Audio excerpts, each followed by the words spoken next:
মাত্র কয়েকটা ঘরোয়া উপকরণ দিয়ে যদি এমন খাস্তা আর মুচমুচে গোলাপ পিঠে বানানো যায় তাহলে দোকানে কেন? চলো তাহলে রেসিপিটা দেখে নিই। তো দেখো, এখানে কিন্তু সাধারণ ময়দা যেমন ময়াম দেয় তেমনভাবে ঠেসে ঠেসে ময়াম দিয়ে আমি ডো বানিয়ে নিয়েছিলাম। তারপরে সেখান থেকে আমি দুটো ডো কেটে রুটি বানিয়ে নিয়েছি। তো কেমন মোটা করে বানিয়েছি তোমাদের সঙ্গে দেখালাম সেটা। এখানে নিয়ে নিয়েছি সেদ্ধ আলু, ভাজা মশলা, লঙ্কার গুঁড়ো, আর নিয়েছি ম্যাগি মশলা, টমেটো সস। আন্দাজ মতো নুন ছিল, নুনটা আমি বিট নুন দিয়েছি, তোমরা যে কোনো নুন দিতে পারো কারণ বিট নুনের টেস্টটা অনেকটা ভালো হয়। তো সমস্ত উপকরণ দিয়ে ভালো করে আলুর সঙ্গে মাখিয়ে নিয়েছি। এবার আটার রুটিটার ওপরে কিন্তু আমি সমস্ত আলুর পুরটা দিয়ে দিলাম। এবার আরও একটা রুটি দিয়ে আমি কিন্তু এটাকে চাপা দিয়ে দেব, মানে আটকে দেব।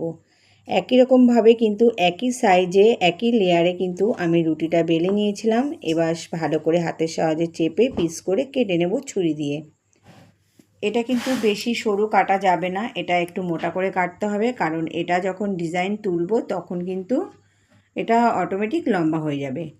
তো দেখো, আমি তোমাদেরকে কিন্তু বানিয়ে দেখাচ্ছি, কয়েকটা বানিয়ে দেখাবো। এটা বানানো খুব সহজ আর এটা বানাতেও কিন্তু ভালো লাগে।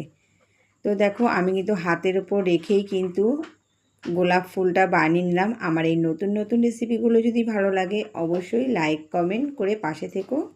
যারা এখনও আমার পেজটাকে ফলো করেনি অবশ্যই ফলো করে দিও নিত্য নতুন রেসিপি পেতে।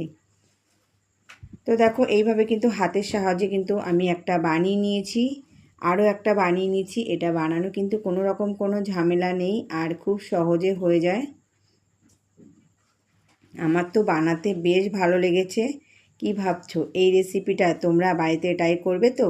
অবশ্যই করে আমাকে জানাবে। বাড়িতে যদি কেউ আসে বা সন্ধ্যার টিফিনে, বর্ষার দিনে চা বা কফির সঙ্গে এটা কিন্তু এর জুড়ি মেলা ভার। এটা অসাধারণ টেস্টি আর মুচমুচে হবে।